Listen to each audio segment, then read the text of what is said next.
बातमी आहे नारायणगाव येथून. दिनांक 12 जुलै 2024 रोजी सकाळी 10 वाजता मुक्ताईदेवी मंदिर नारायणगाव येथे ग्रामोन्नती मंडळाचे कला वाणिज्य व विज्ञान महाविद्यालयातील NCC कॅडेट यांनी नुक्कड नाटकद्वारे जनजागृती केली. यामध्ये कला वाणिज्य व विज्ञान महाविद्यालयातील NCCचे आदित्य गायकवाड, किरण नेहरकर, तेजस खोपडे, सिद्धेश वारोळे, अभिषेक रसाळ, अंजली तामचीकर, ज्ञानेश्वरी बोर, श्रुती साळुंके, मोनिका भुजबळ, साक्षी कोल्हे, उन्नती कोलेकर, समृद्धी जगताप या NCC कॅडेटने या नुक्कड नाटकमध्ये सहभाग घेतला होता. या नाटकाची प्रास्ताविका ज्ञानेश्वरी बोर यांनी केली. या नुक्कड नाटकमध्ये प्लॅस्टिक बॅगचा वापर टाळावा आणि पेपर बॅगचा स्वीकार करावा. प्लॅस्टिक बॅगचा नाश, पेपर बॅगचा स्वीकार. प्लास्टिक नाही, प्रदूषण नाही. कोई प्लॅस्टिक नाही, कोई समस्या नाही, असे संदेशही देण्यात आले. भारतात दरवर्षी सुमारे 3.5 दशलक्ष टन प्लॅस्टिक कचरा निर्माण होतो.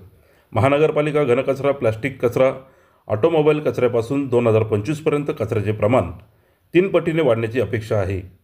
प्लास्टिकच्या 1% कमी पुनर्वापर केला जातो. प्लास्टिकच्या कचऱ्याच्या मोठ्या प्रमाणात गळतीमुळे देशातील प्लास्टिक कचरा व्यवस्थापनासाठी विविध प्रयत्नांची गरज आहे.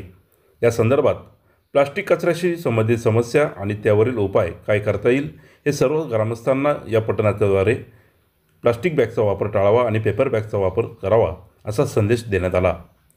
हे नुक्कड नाटक नारायणगावमध्ये चौकाचौकात घेण्यात आले. या पथनाट्याद्वारे जनजागृती करण्यात आली.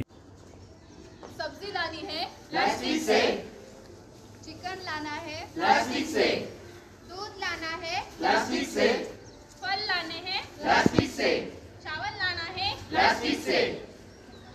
बवाल है भाई बवाल है, आज प्लास्टिक बड़ा सवाल है। बवाल है भाई बवाल है, आज प्लास्टिक बड़ा सवाल है। देश को बचाना है, प्लास्टिक को हटाना है। देश को बचाना है, प्लास्टिक को हटाना है। या नाटकाच्या वेळी महाविद्यालयाचे प्राचार्य माननीय डॉक्टर आनंद कुलकर्णी, उपप्राचार्य माननीय GB होले आणि यामध्ये शिक्षक व कर्मचारी तसेच राष्ट्रीय छात्र सेनेचे 60 विद्यार्थी उपस्थित होते. या कार्यक्रमाचे नियोजन महाविद्यालयातील छात्रसेना प्रमुख डॉक्टर दिलीप शिवणे यांनी केले.